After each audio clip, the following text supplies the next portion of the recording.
On a storm-torn night in the Colorado Rockies, the forest is alive with the howl of wind, the crack of falling branches, and the icy sting of snow against skin. A veteran ranger weathered by decades of solitude trudges his patrol route with only a lantern and the weight of duty. Suddenly, he freezes. A sound raw and piercing cuts through the storm. It is not human, it is not the wind, it is the cry of something in pain. Now let me pause for a moment. If you were in his boots alone in the wilderness, would you follow that cry, or would you turn back to the safety of your cabin? Before we continue, I want to invite you to stay with me until the end of this story, because what happens next will test the boundaries of fear, compassion, and the thin line between man and beast. And if you care about stories of resilience and the wild, don't forget to subscribe, because the journey we're about to take is unlike any other. The ranger moves cautiously toward the sound. The storm rages, trees whip in the wind, and shadows twist like spirits of the mountain. Then he sees it. A gray wolf, massive, powerful even in weakness, caught in the steel jaws of an illegal trap. The animal thrashes teeth, bared eyes burning with both terror and fury. Blood stains the snow a deep crimson. For a moment, the ranger cannot breathe. He has spent years respecting the untamed power of these creatures, warning locals never to underestimate them. And here it is, one of the most feared predators of the forest, brought low, helpless, yet still dangerous. His instinct screams at him to back away, but another voice, quieter, deeper, tells him something else. Don't turn your back, not now. The wolf's growl rises above the storm. The ranger's hand grips his lantern tighter, every muscle ready to flee, yet he does not move. Instead, he kneels. Snow soaks his knees. His breath clouds the cold air. He stares into those wild eyes and sees not just rage, but a plea. A choice stands before him: leave the wolf to die, or risk his own life to free it. And what he chooses to do next shocked everyone. Long before that stormy night, the man in the forest had lived many lives. His name is not as important as the weight he carries: decades of service as a ranger in the Colorado Rockies. For nearly 30 years he has walked these ridges, patrolled these valleys, and listened to the heartbeat of the wilderness. To outsiders, he is a relic, a solitary figure who chose the silence of trees over the noise of towns. But to the forest itself, he is a witness, a guardian, and at times a mourner. He wasn't always alone. Once there was a wife who laughed with him in a cabin tucked deep in the pines. Together, they dreamed of raising a family here. But life is unpredictable, and loss has a way of hollowing even the strongest men. When she passed, the cabin grew quieter, and the ranger sank deeper into his work. Each patrol became not just a duty, but a way to escape grief. He listened to the rivers when he could no longer listen to her voice. He watched the stars when sleep refused to come. The Colorado mountains are both breathtaking and merciless. Winter winds can skin a man's face raw. Summers bring wildfires that devour entire slopes in hours. Between seasons, avalanches and floods remind every creature that survival is borrowed, never guaranteed. And within these forests lives the wolf, the symbol of the wild heart, feared by ranchers, revered by ecologists, and rarely seen by casual hikers. The gray wolf once roamed most of North America, but by the early 20th century, they had been hunted nearly to extinction in Colorado. Only in recent decades have they begun to return, slipping back into their ancestral lands under the cover of night. To the ranger, their howls are both haunting and hopeful. He knows the sound means the ecosystem is healing, that balance is slowly being restored. Yet he also knows it means conflict with cattle ranchers, with hunters, and with a public still divided between myth and reality. This man has spent years mediating that fragile line. He educates locals on coexistence, explains that wolves rarely target humans, and warns against the cruelty of illegal traps. Yet despite all his words, he never expected to find himself in the very heart of that conflict, faced with a wolf bleeding before his eyes. Still, his bond with the forest shapes every decision. The ranger has always believed that the land gives back what you put into it. Respect brings harmony. Carelessness brings disaster. Perhaps that is why on that night he did not turn away. Perhaps he saw in the wolf not a threat, but a mirror, another creature scarred, surviving in silence, holding on against the odds. The cabin where he lives stands near the tree line, where pines thin and reveal endless ridges rolling toward the horizon. Inside, it smells of pine sap and old books. The shelves carry worn field guides maps with hand-drawn notes and photographs faded by time. On the wall hangs his ranger's badge, scratched but polished. Every object speaks of a man who has given his life to the mountains, even when they have taken much from him. So when the storm drove snow into the valleys that night, and the cry of the wolf reached him through the chaos, it wasn't just another patrol. It was fate colliding with a lifetime of choices. Because in that moment, two survivors, one human, one wild, were about to write a story neither could have imagined. The storm howled through the trees, each gust carrying shards of ice that cut the skin. The ranger pressed forward, his lantern swinging wildly, light flickering across the trunks like fleeting ghosts. The cry came again, raw, agonized, unmistakably alive. He followed it deeper into the timberline until the trees parted, revealing a clearing scarred by human hands. And there, caught in the cruel steel jaws of an illegal trap, lay the wolf. Its coat, once a magnificent silver gray, was matted with blood and snow. Its chest heaved with each breath, steam rising in frantic bursts. The steel teeth clamped around its leg had cut to the bone. The animal's snarled ears, flat teeth, bared at the intruder approaching. Even wounded, it was terrifying, a reminder of the wild's untamed force. The ranger stopped several feet away. His instinct was clear: keep distance. A wolf this close could tear a man apart in seconds. But as his lantern light steadied, he caught the truth hidden in the fury. Pain raw and unrelenting. In those golden eyes beyond the rage flickered something else. A plea. His heart pounded. Every lesson drilled into him as a ranger screamed against action. Do not engage. Do not touch. Call it in and wait for backup. But backup was hours away, and the storm would not wait. If he left, the wolf would bleed out before dawn. If he stayed, he might never walk away. The wolf lunged as he shifted his weight, the chain of the trap rattling violently. Snow sprayed across his boots. He froze. Then slowly, he lowered himself onto one knee. His voice, rarely used these days, cracked in the cold air. It's all right. Easy now. The wolf growled low, a sound that vibrated through his chest like thunder. But it did not lunge again. Its body trembled with exhaustion. For a moment, predator and man locked eyes and time seemed to stop. He reached into his pack and pulled out heavy gloves and a crowbar. The storm screamed overhead, drowning out the pounding of his heart. Inch by inch he crept closer, planting the crowbar against the frozen ground, preparing to pry open the steel. The wolf's lips curled back, saliva mixing with blood, but it did not strike. Maybe it knew. Maybe it recognized that this man was its only chance.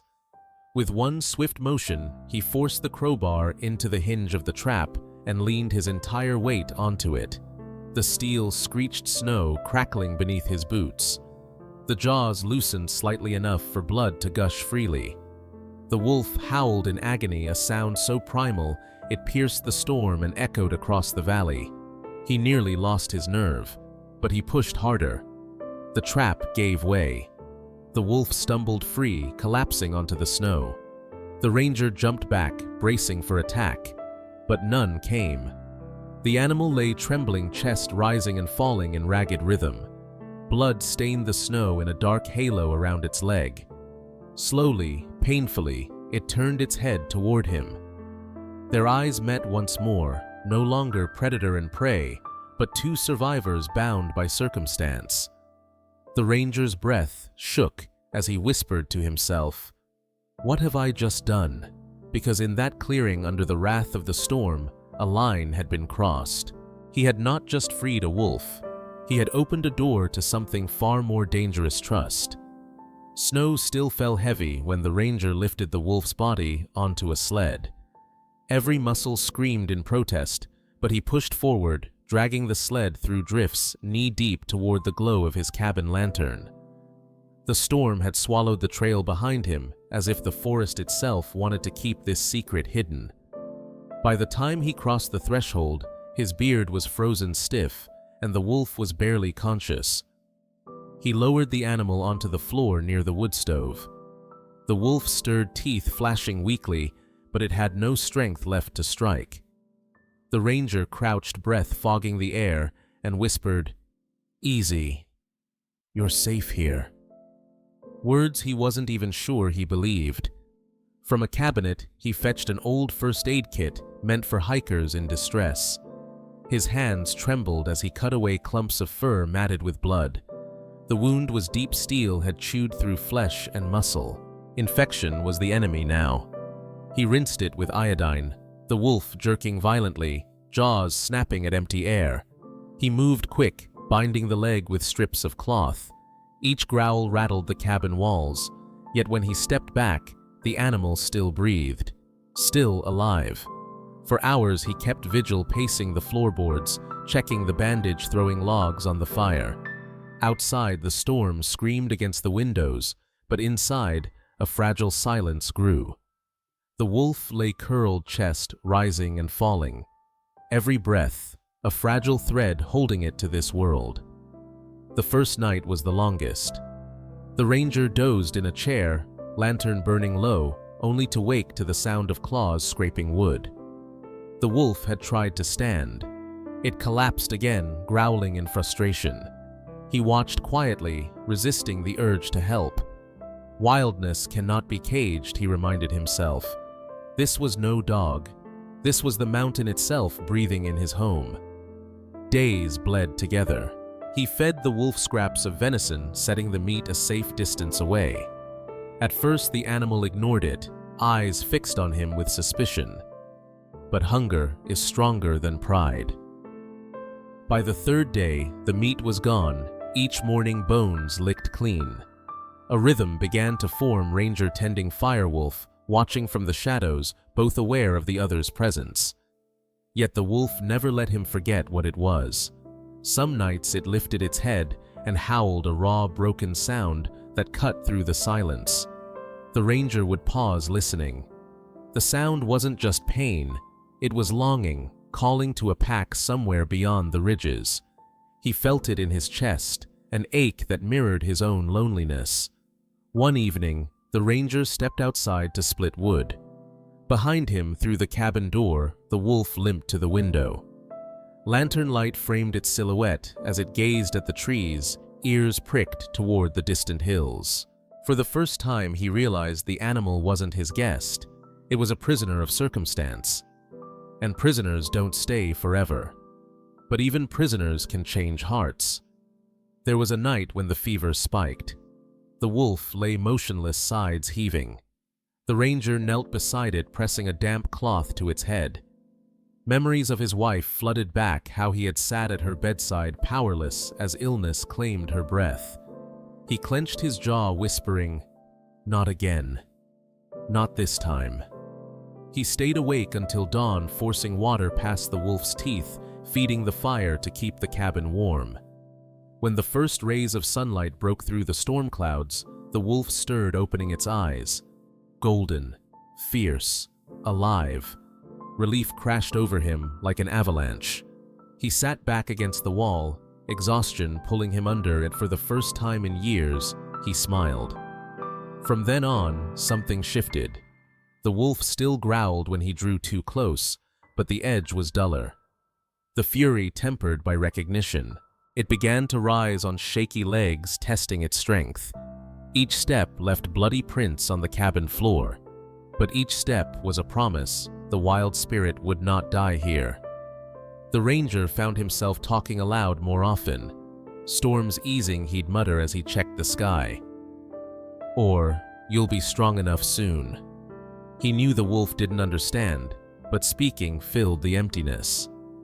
The cabin, once a tomb of silence, now echoed with 2 heartbeats. Still doubt haunted him. This bond was fragile, dangerous. A wild wolf cannot be domesticated, cannot be treated as a pet. Every ranger training manual screamed against what he was doing.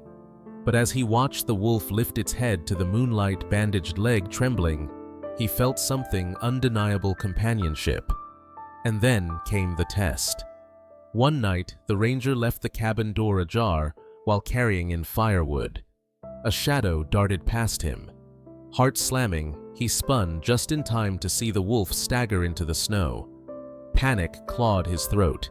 He had nursed this creature back from the edge of death, and now it was fleeing. But the wolf didn't run far.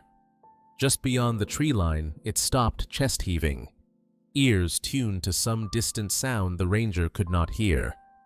For a long moment, it stood there silhouetted against the moonlit snow. Then, with surprising effort, it turned back and limped inside. The ranger shut the door, hands shaking. He knew what that meant. The wolf was not ready to leave. Not yet. And so their bond deepened, not built on trust entirely, nor on love, but on survival.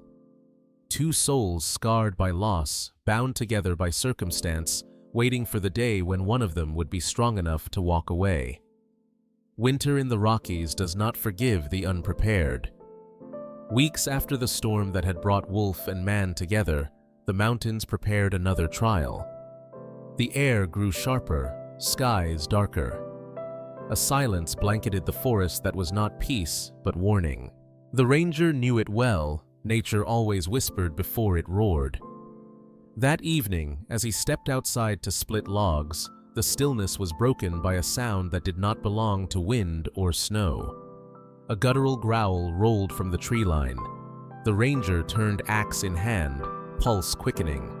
2 amber eyes gleamed just beyond the firelight. Then another pair, and another. Mountain lions. The predators had been driven lower by hunger, forced into the wolves' range by scarce deer.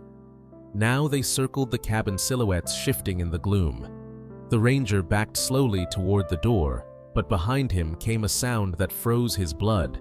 The wolf, still limping, but stronger, had emerged. It stood on 3 legs. Hackles raised a low snarl vibrating through the night air. The ranger hissed, "Get back inside." But the wolf did not retreat. It stepped forward. One lion pounced from the shadows, a blur of muscle and claws. Instinct took over. The ranger swung the axe handle, deflecting the charge, snow exploding around them. The wolf lunged, sinking teeth into the lion's flank. A roar split the air. The fight was chaos. Man against beast, beast against beast. Snow churned red beneath thrashing bodies. The ranger grappled with fear, every nerve screaming retreat, but adrenaline forged him into steel. He swung, shoved, kicked, his breath burning his lungs. The wolf fought beside him, snapping, darting, moving with a feral grace even through pain. Another lion closed in, eyes fixed on the wounded wolf. The ranger saw it too far to intercept in time. But the wolf, defying agony, turned and hurled itself at the attacker. Their bodies collided, snow flying in arcs of white and crimson. The ranger grabbed a burning log from the woodpile and swung it through the air, flames roaring. The lions recoiled, ears flat, hissing. Smoke curled, sparks scattered, and the firelight painted the cabin walls with wild shadows. The predators circled once more, then, as if sensing the balance had shifted, melted back into the forest. Silence returned, broken only by ragged breaths and the crackle of the log. The ranger collapsed to his knees, chest heaving. The wolf stood near him, fur-torn blood streaking its muzzle. For a moment, they simply stared at one another, both trembling, both alive. No words were spoken, none were needed. For the first time, the ranger felt not just pity for the wolf, but kinship. They had fought as one, man and beast bound not by chains or commands, but by survival. Later that night, as the ranger cleaned his wounds and checked the wolf's leg, he realized something deeper. The fear he once carried, the fear of loneliness, of loss of wildness itself, had been burned away in the fire of battle. What remained was respect. And respect, he knew, could be stronger than fear. The wolf curled near the stove chest, rising in slow, steady rhythm.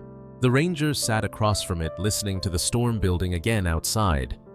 But this time the storm did not feel like an enemy. It felt like a reminder in the wilderness: you are never truly alone. By the time the snow melted and the valleys began to breathe again, word of the ranger's secret had spread beyond the trees. It started innocently enough. A neighbor down the mountain spotted strange tracks near the ranger's cabin. Too large for a dog, too fresh to be coincidence. Soon, whispers grew. He's keeping a wolf. For the ranger, the truth was undeniable. The animal was healing fast. Its fur had regained its sheen. Its eyes burned with restless energy. The limp was fading, and each day it tested its strength with longer strides around the clearing. But with recovery came a new problem. The wolf was no longer content to linger inside four walls. Its instincts pushed it to roam, and the louder its howls grew at night, the more attention it drew from beyond the tree line. One morning, a white truck appeared at the ranger's gate. Two wildlife officers stepped out, uniforms crisp against the mud of spring. Their voices carried authority, but their eyes carried something colder: judgment. "You know this is illegal," one said, glancing at the paw prints circling the cabin. "A wolf is not a pet. It's a danger to you, to livestock, to the community." The ranger's jaw tightened. He explained the storm, the trap, the choice he had made. He told them the wolf was alive only because he had intervened. But the officers shook their heads. Laws were laws. Intentions did not matter. That evening, the ranger sat by the fire, the wolf watching from the corner. He knew they were right. He had spent a lifetime teaching others to respect the law, to respect the wild.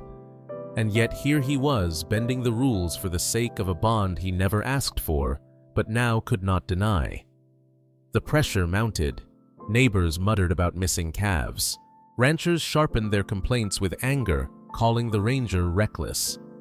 For years, he had been a mediator between humans and wolves.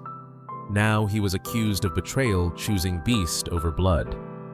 The wolf, oblivious to politics, only grew stronger. Its eyes no longer held weakness, only fire. It paced the cabin ears, flicking at every sound outside. Some nights it would stop and stare at the door muscles, tense, as if hearing the call of a pack far beyond the ridges. The ranger felt it too, that inevitable pull toward freedom. Yet letting go was unthinkable, not because of fear for others, but fear for himself. After years of loneliness, he had found something unexpected in those golden eyes: recognition. He had saved the wolf, but the wolf had saved him too, from silence, from despair, from fading into the background of the forest he had once loved. Still, the law drew closer. A letter arrived from the department official, and cold. The wolf must be surrendered to Wildlife Services immediately. The ranger crumpled it in his fist, staring at the animal sleeping by the fire. How could words on paper understand the storm they had survived together? The conflict tore at him. Duty to his oath as a ranger, or duty to the bond he had forged in blood and fire. The cabin walls, once a sanctuary, now felt like a cage for both of them. And deep down, he knew the truth. The wolf was not his to keep. It never had been. The letter lay on the table for days, edges curling from the heat of the stove. Each time the ranger glanced at it, his chest tightened. The wolf paced restlessly, nose to the door, ears twitching at distant howls. The world outside was calling, and both man and beast knew it. One morning before dawn, the ranger rose. He packed his old field bag, bandages, water, a strip of venison. His hands shook as he coiled a length of rope not to bind, but to guide. He looked at the wolf by the fire. "It's time," he whispered, though his throat ached with the words. They set out together, man and wolf, under a pale sky streaked with the first light of day. The snow was soft, melting at the edges, streams whispering beneath the crust. Each step forward was heavy, not from the climb, but from the weight of parting. Hours passed as they moved higher into the ridges, where pines grew dense and the air grew thin. At last, they reached a clearing open to the valley below. Here, the ranger stopped. He dropped his pack, breathing hard, and looked at the wolf. The animal stood tall, fur gleaming, silver eyes sharp and wild again. "This is where we part," the ranger said softly. He crouched, meeting those eyes one last time. Memories of the cabin, of the storm, of the fight against the lions, all flooded back. He wanted to say more, but words crumbled against the knot in his chest. The wolf tilted its head, ears flicking. Then it stepped closer, so close he could feel the heat of its breath. For a heartbeat, the world stilled. Man and beast, scarred survivors, connected without language. Then the wolf turned. It limped only slightly now, strength returned. It padded toward the tree line, pausing at the edge of shadow.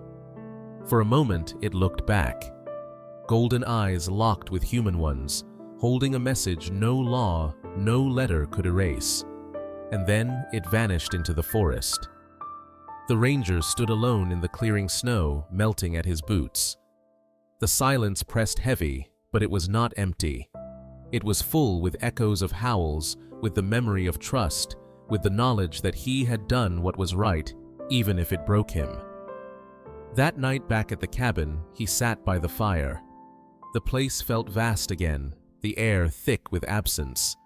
But when the wind shifted, he thought he heard it, a distant howl rolling across the mountains. Not a cry of pain this time, but of freedom. He closed his eyes. The farewell was not an ending. It was a promise. Spring swept through the Rockies with sudden force. Snow receded into rivers that rushed wild through the valleys, feeding meadows that burst with color. The ranger resumed his patrols, boots crunching across thawing trails, eyes scanning the horizon for signs of poachers' fires or lost hikers. On the surface, his life returned to its old rhythm. But inside, nothing was the same. Each dawn he awoke expecting the quiet weight of golden eyes watching from the shadows. Each night, as he banked the fire, he turned instinctively toward the corner of the cabin where a silver body had once rested. The emptiness was sharp, but it was not despair. It was gratitude. Weeks passed. Then, one evening, while crossing a ridge at twilight, the ranger stopped dead in his tracks. From the far side of the valley, a sound rolled across the pines, a howl strong and steady, carrying the resonance of freedom. His heart clenched. He knew that voice. He had heard it in pain, in hunger, in defiance. Now it rang with strength. He followed the sound with his eyes. On a distant ridge, bathed in silver moonlight, a wolf stood tall. Its silhouette was unmistakable: broad chest, proud head, and a faint hitch in the hind leg. The ranger's breath caught. The wolf did not approach. It did not need to. It simply raised its head and howled once more, a call that echoed against the mountainsides, weaving into the wind. For a moment, the ranger swore he saw more shadows gather at its flank, shapes of others. A pack returned to its rightful place. The wolf turned, gaze sweeping across the valley, and for a heartbeat, Their eyes met across the distance. Then, with a bound, it vanished into the trees, swallowed by the wild that had always owned it. The ranger stood alone, yet he did not feel alone. He felt part of something larger, something older than laws or loneliness, the endless rhythm of the wilderness. Back at the cabin, he began to write in his old field journal. Not just notes about trails or fires, but reflections. He wrote of storms that strip away fear, of bonds forged in silence, of goodbyes that echo louder than words. He wrote of the wolf not as a trophy, not as a myth, but as a reminder. The reminder was this: survival is never just about strength. It is about connection. And so the cabin was no longer a tomb of grief. It became a place of memory, of lessons carried forward. Each patrol now felt different. Each howl in the distance stirred not fear, but respect. Months later, a group of hikers passing through swore they had seen a great gray wolf leading others across a meadow at dusk. The ranger only smiled when he heard. He didn't correct them, didn't explain. Some stories belong to the wild. That night, as the moon rose full, he stepped outside, lantern dark, letting the pale light guide him. From the ridges came another chorus of howls, layered, strong, alive.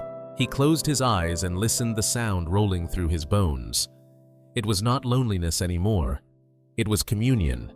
The wolf was gone, yet the bond remained etched in the mountains, in the man, in the wild itself.